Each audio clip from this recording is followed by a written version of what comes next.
Hi, this is Karen with InspiredByGram.com, and today I'm bringing you my episode 11 of the 2019 Craft Fair series.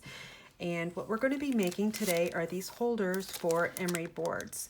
Now, I just wanted to let you know that the sizes that I'm cutting my paper to are for the emery boards that I purchased at the Dollar Tree this past summer. And let me show you the package here.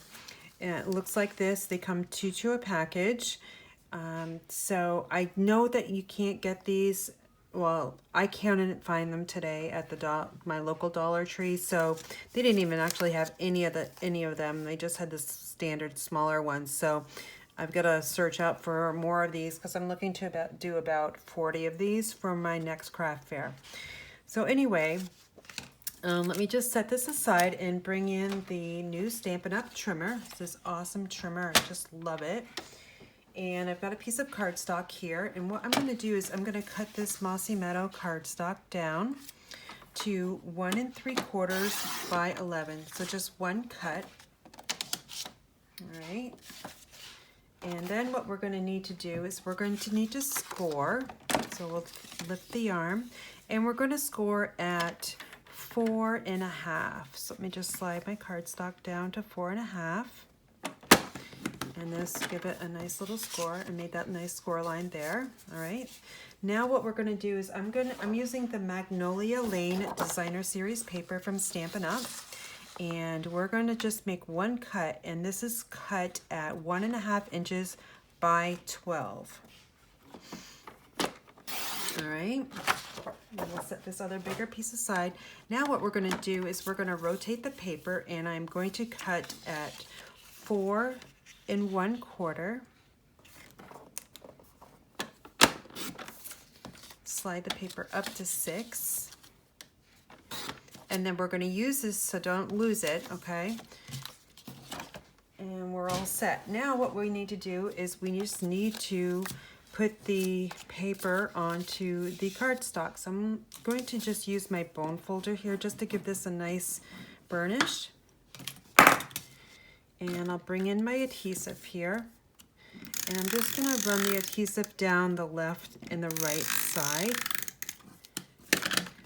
And what I found is this is going to go on the back side. It's easier for me to see the Designer Series paper and the cardstock if I open up the holder all the way. And now what I'm looking for at the top here is just enough little room here left so I can stamp the Stampin' Up copyright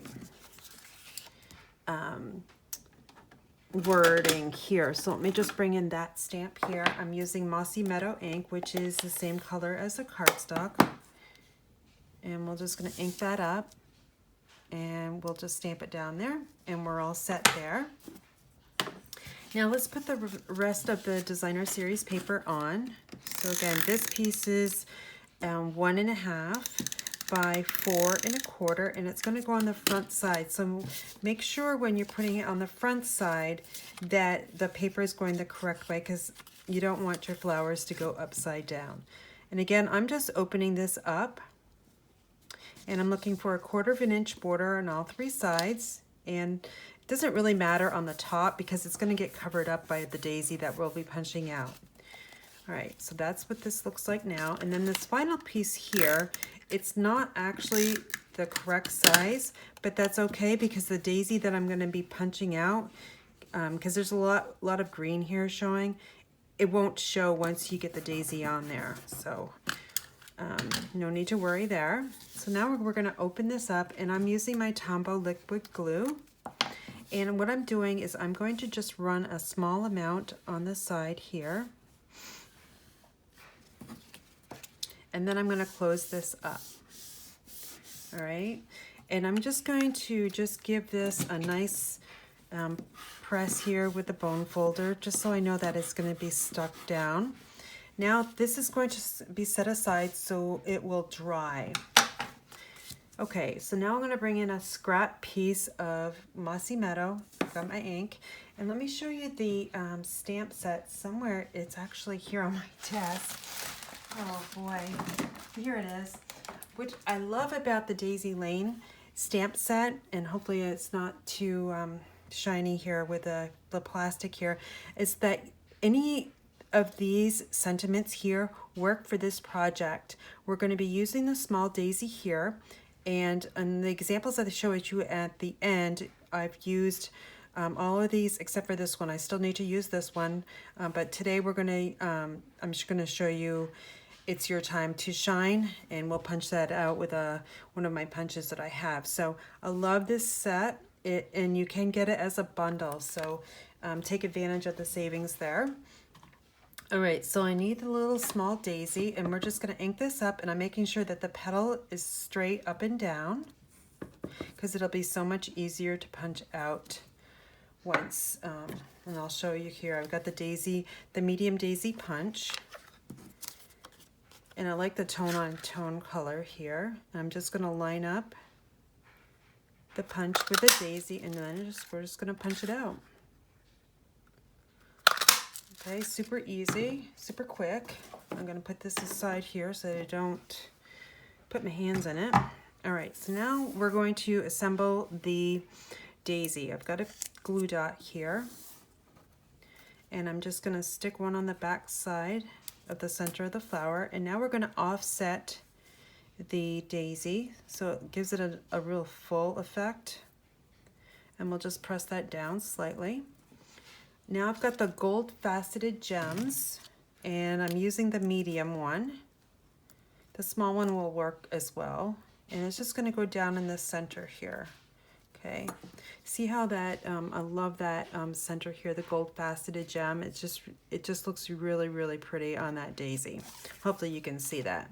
Now to give the daisy some dimension, I'm going to hold the daisy in the middle, and I'm just going to go very carefully because I don't want to rip off a petal with the bone folder, just to give it some crease in the petals.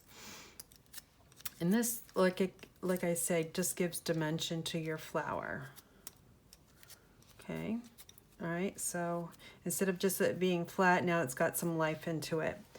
Now I'm going to take a piece of dimensional here, and I'm just going to put it to the back side and press in the center, and it releases that backing so easily. Now I'm going to bring in my folder here. It should be dry, and I'm going to put this dimensional. Make sure you don't put it over the edge there, and just press it down. Okay, so now we're going to bring in a piece of scrap, and my sentiment here, It's Your Time to Shine, and we'll just stamp that down. And now I'm going to use the classic label punch. Very versatile punch, and it fits perfectly on that sentiment. So to line it up straight. And there we go. I love that because it gives it a nice little banner. Hopefully you can see that there on both sides. All right, so now I'm just going to take my adhesive, and I'm just going to add a little bit to the back side. You can see where I stamped it before. And just reusing some paper, because we all know that paper has two sides. I'm just going to press this down right there. So now the paper here, the glue should all be dry. I found this is the hardest thing to do out of the whole project. I mean, you can mass produce these so quickly, but to slide this in, it's like super tight. But if you go real slow, you should be able to just slide it down. Perfect, without ripping the paper or bending the emery board. Okay, so that's really snug in there. This is not going to go anywhere. So that's what the holder looks like. Now I'm going to package these in cello bags. I found these on Amazon, and I will put the item number down below. And normally when I package things, I usually use this as the top, but not in this project, I found, because you can kind of see the flat. So I find that it's easier just to go this way because that petal kind of sticks up a little bit. Okay, and then these are sized perfectly. Now the size on these bags are 3 by 7 inches, and it is exactly 7 inches there, which is, it's very, very close. But I like these bags because what I like about it is that it finishes off your product. and your product stays clean. All right, so there you have it. And what I'll do at the very end is I'll put my label with all my information on the back side of this. So I will, let's see, let me bring in the ones that I have made so far. So here's the one I showed you in the beginning and the one we just made today. Now the other ones I've made with some retired designer series paper from Stampin' Up. And here's the friend. Here's a stamp that's also retired, but I like the sentiment. Here's to those who inspire us and don't even know it. Here's another, it's your time to shine. This is used in the Perennial Essence Designer Series paper. Here's one that says smile, and another one with the Perennial Essence Designer Series paper and the smile. So I'm going to display these, and I don't think you can see it, but I've got this little wicker basket here, and once I get about 40 of them done, it'll look a lot nicer here. But I did want to bring you the video so you could kind of see what I've been working on. Now for pricing, you know, it costs less than $1 to make the holder. So I think I'm going to charge $2 each or 3 for $5. And the reason why I say that is because a lot of my product in my booth is priced that way. So it's easy to do the math, and when people are, you know, purchasing product from you, it just whatever makes it work and works fast for you, because, you know, a lot of times we don't have a lot of time at our craft booth because, you know, people are buying our product. So hopefully that will go. If it not, then I'll think about reducing the price. But these will last a while, so I don't think I'll have any problem selling these Emery boards. So hopefully you learned something new today. And if you want any of this product or are looking to order it, don't forget about my hostess code. And I've got the classic label punch, I've got the medium label punch, and I also have the stamp set, the Daisy Lane here. So hopefully, like I said, you learned something, and visit me at inspiredbygram.com. Thanks for watching.